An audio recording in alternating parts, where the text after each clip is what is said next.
Online धोखाधड़ी के कई मामले आपने देखे और सुने होंगे, लेकिन पुणे के पिंपरी चिंचवड इलाके से पुलिस ने एक ऐसे हाईटेक चोर को गिरफ्तार किया जो ऐप के जरिए ज्वेलरी शॉप के मालिकों को ठग रहा था। ठगने का तरीका भी उसका काफी अलग था। वो एक ऐप के जरिए ऑनलाइन पेमेंट करता था, जिसमें बिल की रसीद तो दिखाई जाती थी, लेकिन बैंक में पैसे नहीं पहुंचते थे। पिंपरी चिंचवड के पुलिस कमिश्नर कृष्ण प्रकाश ने बताया कि ठगी की इस वारदात को अंजाम देने वाले 22 वर्षीय युवक का नाम निखिल सुधीर जैन है, जो औरंगाबाद के लासुर इलाके का रहने वाला है। फिलहाल निखिल पुणे के सिंगड़ कॉलेज में IT इंजीनियरिंग के तीसरे वर्ष की पढ़ाई कर रहा है और उंडरी इलाके में किराए पर रहता है। जानकारी मिली है कि वो अपने क्रेडिट कार्ड का जरूरत से ज्यादा इस्तेमाल करता था, जिस वजह से उस पर काफी कर्ज चढ़ चुका था और उसे चुकाना उसके लिए मुमकिन नहीं हो रहा था। लेकिन तब निखिल को YouTube वीडियो के जरिए प्रैंक पेमेंट ऐप के बारे में पता चला। इस ऐप के जरिए फर्जी ट्रांजैक्शन किए जाते थे और कई लोगों को ठगा गया। आरोपी निखिल ने भी यही तरीका अपनाया और कई ज्वेलरी मालिकों से लाखों के गहने खरीदे, लेकिन पेमेंट नहीं की। फिर जब ज्वेलरी शॉप के मालिकों ने इसकी शिकायत पुलिस से की, तब जाकर चोर के खिलाफ कार्रवाई की गई। इस मामले में गुंडा विरोधी दस्ते की टीम ने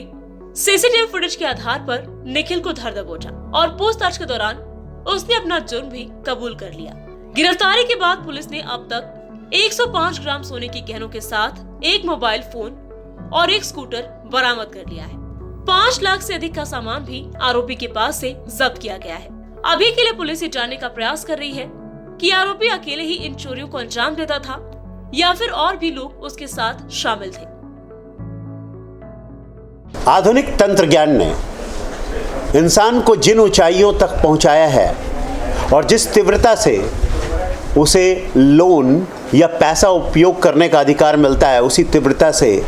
उसे ये भी पता चलता है कि गलत तरीके कौन से अपनाए जा सकते हैं। यहाँ प्रस्तुत आरोपी निखिल सुधीर जैन, जो लॉन्ड्री का रहने वाला है, उसके ऊपर personal loan, M packet, red carpet, वाडा ब्रो, क्रेडिट कार्ड, इसके माध्यम से जो उसने खर्च किए थे, उसके कारण उसके इस खर्च के कारण उस पर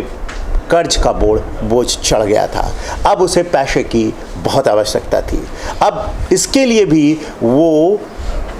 YouTube की शरण में गया और YouTube चैनल पे उसे ये सूचना मिली कि डुप्लीकेट वॉलेट ऐप होते हैं, जहां अमेजन, पेटीएम, गूगल पे, फ़ोन पे ऐसे डुप्लीकेट ऐप पे अगर आप गए तो बेनिफिशियरी के नाम और नंबर की जगह 00000 इस तरह से नंबर डाल देने के पश्चात